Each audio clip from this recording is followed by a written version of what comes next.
Antes de começar, respira fundo comigo. Eu quero que você se permita ficar até o final desse vídeo, porque o que eu vou compartilhar aqui não é uma fórmula mágica, não é mais uma dica rasa que você esquece amanhã. É a história de como entender a minha própria mente salvou a minha vida, de um jeito que eu nunca imaginei que seria possível.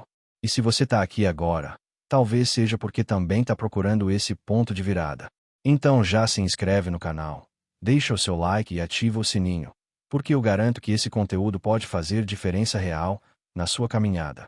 Eu sempre fui aquela pessoa que sentia tudo demais. Ansiedade antes de falar com alguém. Medo de errar mesmo nas coisas mais simples. Raiva de mim mesmo quando falhava. Culpa por sentir raiva. Eu vivia numa montanha-russa emocional, sem nem saber que existia outro jeito de viver. Para todo mundo que me olhava de fora, eu era só sensível demais, intenso demais ou alguém que levava tudo a sério. Mas por dentro, eu carregava uma dor constante. A sensação de que as emoções me controlavam, não o contrário. Essa dor foi crescendo devagar, ocupando meus dias, meus relacionamentos, meu trabalho. Eu me cobrava mais do que qualquer pessoa poderia cobrar, porque eu confundia erro com fracasso, crítica com rejeição e tristeza com fraqueza. Eu me lembro de acordar alguns dias já cansado antes mesmo de começar, só pelo medo de como eu ia reagir a qualquer coisa que acontecesse.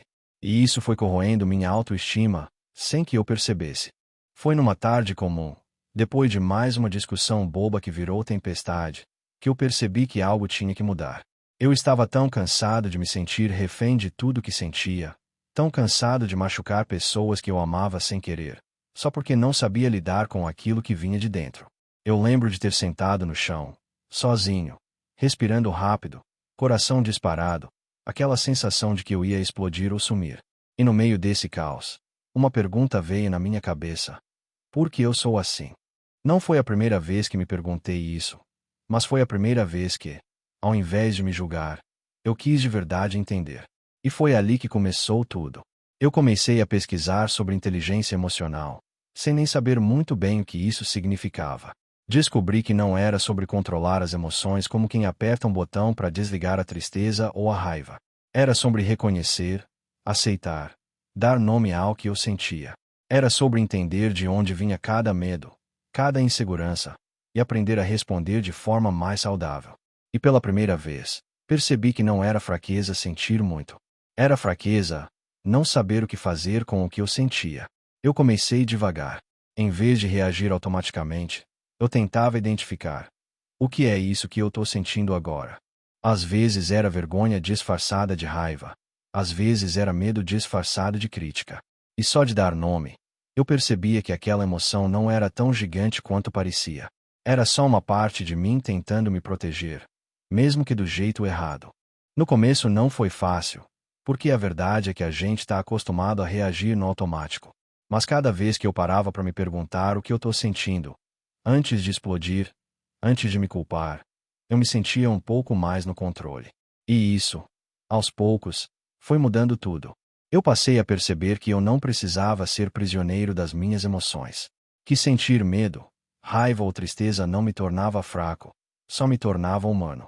O que realmente importava era o que eu fazia depois de reconhecer o que sentia. Comecei a ter conversas difíceis sem fugir, porque conseguia falar sobre o que eu sentia sem transformar isso em ataque ou acusação. Passei a lidar melhor com críticas, entendendo que o que alguém pensa de mim não define quem eu sou. No trabalho, quando errava, deixei de me destruir por dentro. Aceitava que tinha errado, aprendia e seguia. Parece simples, mas para mim foi libertador. O impacto disso foi além de mim. Meus relacionamentos ficaram mais leves, porque eu deixei de esperar que os outros adivinhassem ou carregassem o peso que era só meu. Comecei a pedir desculpas sem sentir que estava me humilhando. Comecei a agradecer mais, inclusive a mim mesmo, por cada pequeno progresso.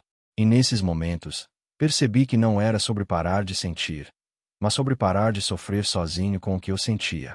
Hoje eu entendo que inteligência emocional não é sobre não sentir dor, nem virar alguém frio. É sobre olhar para dentro com coragem suficiente para reconhecer que aquilo que eu sinto faz parte de quem eu sou, mas não precisa comandar quem eu vou ser daqui para frente. Foi isso que salvou minha vida. Não porque as emoções ruins sumiram, mas porque eu aprendi que elas não definem meu valor. Que eu posso sentir medo e ainda assim seguir em frente. Que eu posso sentir tristeza e ainda assim escolher ser gentil comigo mesmo.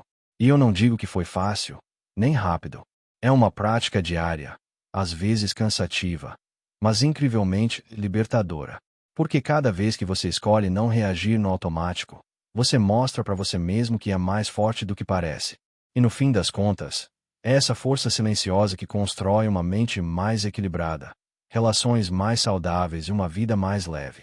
Se essa história fez sentido para você, eu te peço de coração, deixa o seu like, se inscreve aqui no canal e ativa o sininho. Aqui a gente fala sobre hábitos, saúde mental e histórias reais que lembram a gente de que sentir não é fraqueza, é parte do caminho para se conhecer de verdade. E se você conhecer alguém que também está precisando lembrar disso, compartilha esse vídeo. Às vezes, tudo o que alguém precisa é saber que não está sozinho.